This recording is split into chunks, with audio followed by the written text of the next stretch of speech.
Ladies and gentlemen, welcome to another video here with Queen City Reefs and more.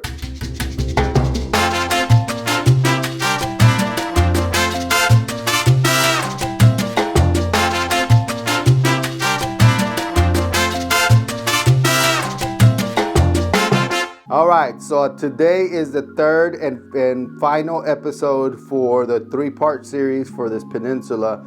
Where on the first part we discussed all the corals, the second part we discussed all the fish, and today we will discuss all of the equipment. All right, so here we have this beautiful peninsula. Before we get into the equipment, I want to tell you that some of those corals that I told you weren't doing that great, some of them continue not to do that great. One of the examples is this green Ghani right there. The one that has been doing great is that one straight in the middle. That yellow Ghani. A lot of these hammers are doing well with the exception of this one. That's as far as those polyps go, and they used to go as much as that one over there. This one's been one of my most exaggerate ones, but it's pretty cool. As you can see, I do have a problem on my sand bed. I already did a water change, a big water change, 60%. Parameters when it comes to alkalinity, calcium, magnesium, those are right where they need to be, within the ranges that you hear all the time. Alkalinity is staying at 10 in this one. Calcium is staying at 400. Magnesium is staying at 1350. pH, according to the Alkatronic, is staying at anywhere between 8.1 and 8.3. So that's actually pretty good in here. So I'm not sure what is causing the deaths. I have a feeling that the reason why some of these are not doing well is because of all the darn peppermint shrimp that I put in here to take care of the Aptasia. When it comes to peppermint shrimp, I don't know how the hell to take them out. But let's get to the equipment. Let's start with my two MP40s. I have two of the Ecotech MP40s, Vortech MP40s. So far they've been doing the job. As you can see, there's just a bit of movement here. I would like to see more, but the problem that I have is if I raise the power on these, then we start seeing issues on corals that are closer to them. In this case, now there's none. All these have been, I don't know who flipped that one over, but maybe that's whoever's doing that is a corporate of who's been damaging them. Maybe it's a Foxface. Maybe it's a mixture of things. There's a peppermint right in between right there. But anyways, back to the equipment. I also purchased a VCA random flow generator to try to get some random flow from the top as well, with the actual thought that I'm gonna raise the power of the return pump, because right now it's at about 60%, to try to maybe get some flow to go across the tank. I have a EHEIM automatic feeder with a feeding station. This feeds pellets to the tank, and 90% of my fish will eat those. And that's pretty much all the equipment that I have on this side here. Let's go under the tank.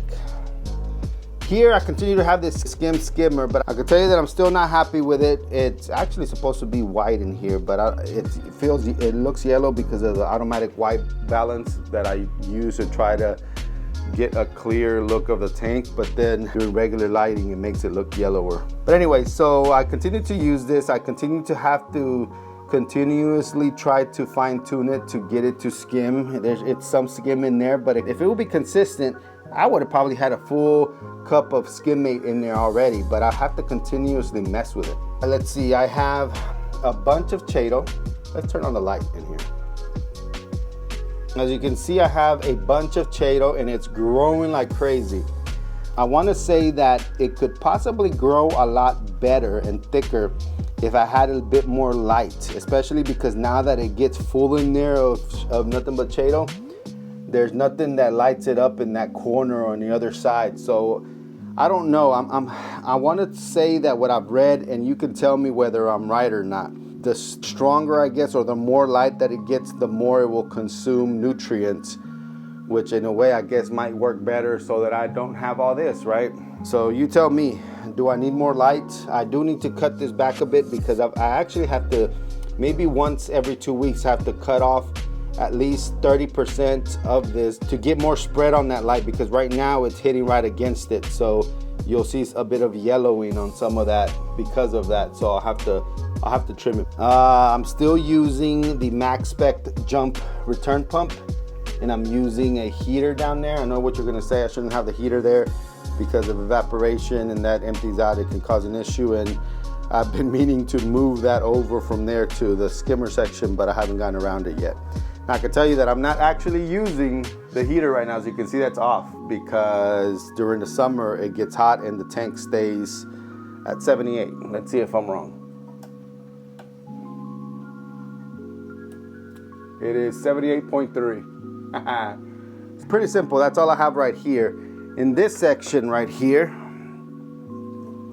I have a UV sterilizer and a battery backup in case the power goes out. Then the MP40s will hopefully produce enough flow and hopefully last long enough to wait until the power comes back on. I have an issue with this UV sterilizer, and I'm hoping that you can help me. The ballast messed up. I had it, I moved that one tank that I had, and it hit the floor. It didn't even hit it that hard, but it was I guess it was a strong enough hit that the UV sterilizer doesn't work anymore. It doesn't turn on. So I have to get that replaced. I don't know if there's something inside that I can replace it with, or I have to get the whole ballast replaced. So there hasn't been any UV sterilizer in this tank for a few weeks. All right, what else is new? Or what equipment? So, as you saw, I did an unboxing on the other video, and this is the Alkatronic. I can never get it to actually tell you what the parameters are in there. It's always going to connect it and then disconnect it and connect it. It constantly connects and disconnects from the internet. But it is constantly testing, and I have it testing every 8 hours, so 3 times a day. And it is giving me those results once they come through. But in between all that time, I keep getting the connected, disconnected, and it's almost making me want to just unplug from it and just control this via Bluetooth versus Wi-Fi. But for now, I'm gonna leave it like that because I'm going out of town. If you haven't seen my previous video of the setup of this, I suggest that you watch it, as I did an unboxing and I discussed why I got this and how I set it up and all that. So far for me, this has been working great. There's still, the solution that it came with, I was able to get almost 1,200 milliliters, and there's a 1,000 milliliters right now, and it's been testing for a few weeks now. So I would say that I'm very happy with the fact that the reagent lasts quite some time. As you can see, I do have a gallon there, so I do plan on eventually mixing more, but that right there will give you 5 gallons of reagent. So definitely worth, there goes that. It's at 10.04. I love the fact that, if all you care about is alkalinity, and then I'll do the manual test for all the others. I am running 3 Radion XR15 Generation 5, Gen 5s here. And I have seen the Gen 6. I saw that those came out. And I love the fact that they create even more spread and supposedly color make the aesthetics of the corals look a lot better. But to answer your question, if you're wondering, no, I'm not going to upgrade, and I am not going to buy the kit to upgrade just the LEDs or whatever. I am happy with this. It's creating enough light. To be honest, you don't have to sit here and upgrade every single time a new light comes up. These are, for one, not cheap, and for two, I don't understand the people that do that with iPhones, right? Especially if you're having to pay the full price every single year, but to each his own. Anyways, I feel that these lights, if they still work and they continue to grow coral and they continue to make the tank look great and the aesthetics look great, I don't see a point in having to upgrade. And this goes for the Gen 4s too. They still grow coral. They've been proven to grow coral. So unless you have deep pockets or extra money there to spend, and go for it. If I did, I absolutely would. I don't, so I absolutely won't. The same doesn't go for the Mega Matrix though. For the Mega Matrix, I have Gen 4s and I have ATIs. I have wanted a light that will create more spread and not have to be a T5. And I've been having my eye on the ATI Stratons, and now there's some new ones called the ATI Straton Pros. They haven't been announced, but there's been, I think Reef Builders posted something on them. that has piqued my interest. And so if I were to upgrade, I would upgrade to those. But I wouldn't consider any other lights right now. Not that they're not good or anything, it's just I like the design, I like the sleek design, I like the large panel that for sure seems like it would try to eliminate as much shadows as it can without having to add, you know, T5 bulbs, especially on a 30-inch deep tank or wide, whatever you want to call that.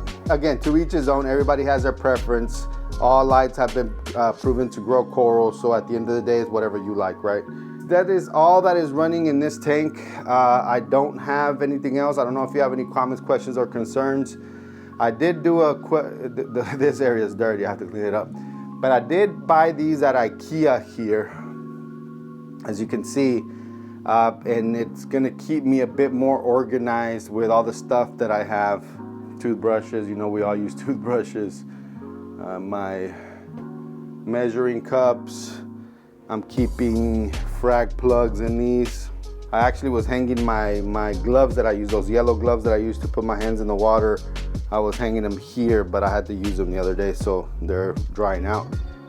I'm gonna put my netting, my fish nets and scrapers, whatever I can put right there. But it's just for me to keep things a bit more organized. All right, and that will do it. That is the end of this series for the 3-part series, where again, on the first one I discussed the corals, second one discussed the fish, this was the equipment. Go back and watch all 3. If you are new to this channel, make sure you please consider subscribing. Make sure you consider hitting the like button and comment below if you have any questions. Guys, gals, thank you so much for those that continue to follow this channel. I will catch you on the next one.